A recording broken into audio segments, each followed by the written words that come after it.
Buenas, bienvenidos a una nueva emisión de En Órbita, que aparece dentro de una maraña de periodistas que nos están rodeando para ver si podemos sacar adelante un programa de televisión. Hoy nos encontramos con Emir Kusturica, que nos visita en Bogotá, no solamente en su calidad de director de cine, sino también con la No Smoking Orchestra. Mr. Kusturica, welcome to En Órbita. I know journalists have been busting your balls for a long time now, and I do apologize, but I'll try not to importunate you so much. You declare yourself a Yugoslavian. How do you think that position works in the world nowadays? It's been many years since the conflict in the Balkans, maybe not that much, but... I must correct you because after the war ended, and I always stayed Yugoslavian because Yugoslavian means understanding many ethnicities. So in the meantime, I just found the roots of my family, and I am Serbian, but I will be never against being Yugoslavian because it means more than just one nation. Yeah, my question is, what does it mean to be Yugoslavian? It means to be the man of the world. It means to be understanding even World War I, because first time Yugoslavia was mentioned, not physically, but in fact as a term, was before the World War I, during the organization Youth of Bosnia, which was planning and executing the assassination of Franz Ferdinand, 1914, 28th of June. It was the period when all the small states, including Croatia, Serbia, Slovenia, Bosnia, they were all colonized, and they were all in the unbearable position. So there was a movement that in fact was speaking about creation of Yugoslavia that came as a result of the World War I. Was Yugoslavian government bearable after Tito? Was it the same since the death of Tito? It's very difficult. Balkan people are very, very much devoted to their heroes. And I must say that after Tito's death, there was visible that Yugoslavia will stay as a very difficult creation. And Tito's death was corresponding with this. But you see, the American Western world, they are creating around the world whatever they want. And unfortunately, they lied when they said we wanted Yugoslavia to stay together, because it was very visible how much they destroyed Yugoslavia, even cutting Serbia into pieces and proclaiming independence of Kosovo, which is now as the betrayal of the international law, because they bombed Serbia and they cut out Kosovo without permission of United Nations. Today they want to go back to international law, but it's too late. You as a witness and as a film director, you configure your work as a film director towards union, towards education on the conflict, given that it's uncontrollable by you as a creator. What do you want to say with your movies? I want to express my sense of freedom. I want to continue being autonomous, to do what I want mostly, not 100%, and to be on the top of the idea that the world could be a better place to live. That's why I believe into micro conceptions, and I created Small Village. Now I'm creating a small city in which I want to continue planting and employing my utopistic ideas. How does Kustendorf works?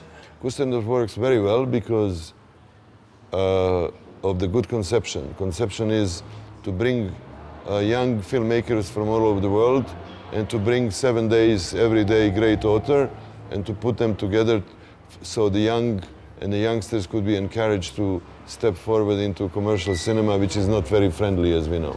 Okay, is it possible to make utopia's reality in the culture by art, or do you have to become somehow a political activist?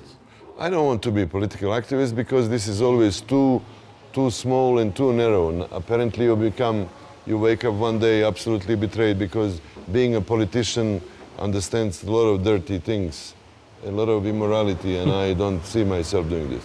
Yeah, but by being... I like to make comments. I like to fight for good ideas.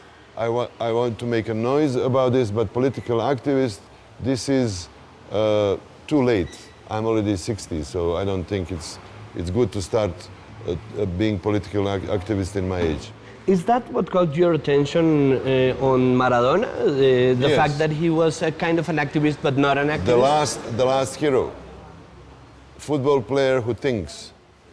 Football players today, they believe into money and play, but Maradona was one step upper because he believed in justice, he believed in position of his country, he believed in many good things. And do you like Pelé I respect him. as a player? Yeah. What did you learn about... I don't respect Pepsi Cola very much, and the position of Pepsi Cola in the world. We do agree on that. What did you learn about Latin America by following Maradona? I've learned something that I didn't know before, which is the similarity with the Balkan people. The idea that life is not just when a man or woman become a function. There is an empty space, which I could describe when I was speaking to one very famous actress, and I told her that her life goes in between the trailers, and she apparently discovers she's 70 years old. Not many fiestas, not many wedding ceremonies, not life. Life was passing by against the duty to be famous, to be big. In Latin America, people go easily into this type of cathartic life that I like to underline.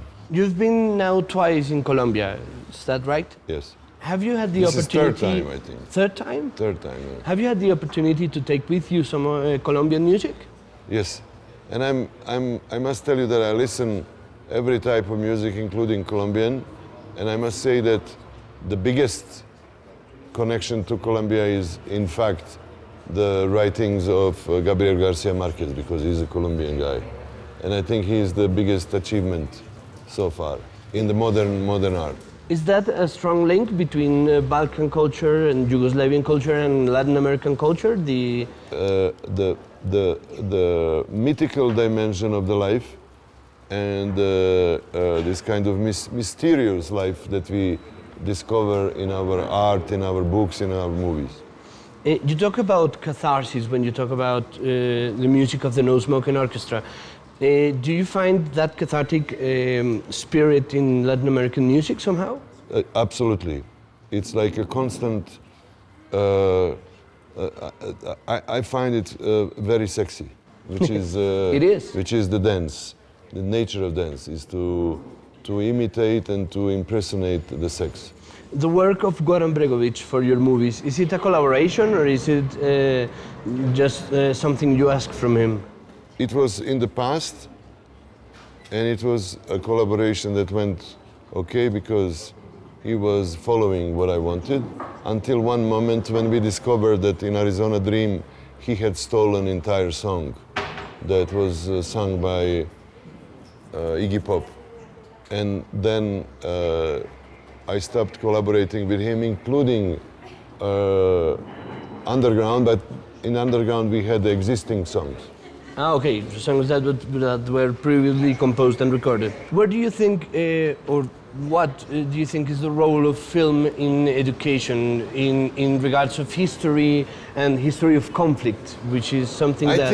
I think it's big, but the problem is that the mainstream cinema is mainly relaxed from the weight of life of contemporary people. And it's very big propaganda, I think. It's propaganda one way or another. Propaganda is when you don't speak about something that you have to speak, or propaganda is also when you speak wrongly about some things. And most of the time, in the mainstream cinema, you don't have real problems of the small nations like Colombia, Serbia, and all this around. Do you support any football team in Serbia? Partizan. The Partizan? But what's the role of the football nowadays in culture and in building identities and in building political identities and in making statements or spectacles? It's a simulation of a war, and it's an ultimate expression of power. Of power of those who have fuel, those who have a BMW, those who have a beautiful country behind and powerful industry. The football is played in Europe by those who keep huge industrial corporations. Unfortunately, they could pay anybody. In Russia, they could pay because they are rich because of the fuel, but real talents always come from somewhere else. Africa, Yugoslavia, Latin America. Yes, Latin America, Africa, and if you look the Premier League and if you look all this around, you will see that in fact most of the best players are not from these countries that we are speaking. All these things said, and to finish this interview, is conflict a motor of culture? Conflict is the nature of human societies, and trying to say that there could be not conflicting social environment is a lie. We could optimize the position in between the bigs, but they want to maximize their wishes, and that's the problem. Okay. Mr. Kusturica, thank you very much. Welcome. Señores, estén pendientes, esta entrevista completa la pueden ver en www.enorbita.tv. Hasta luego.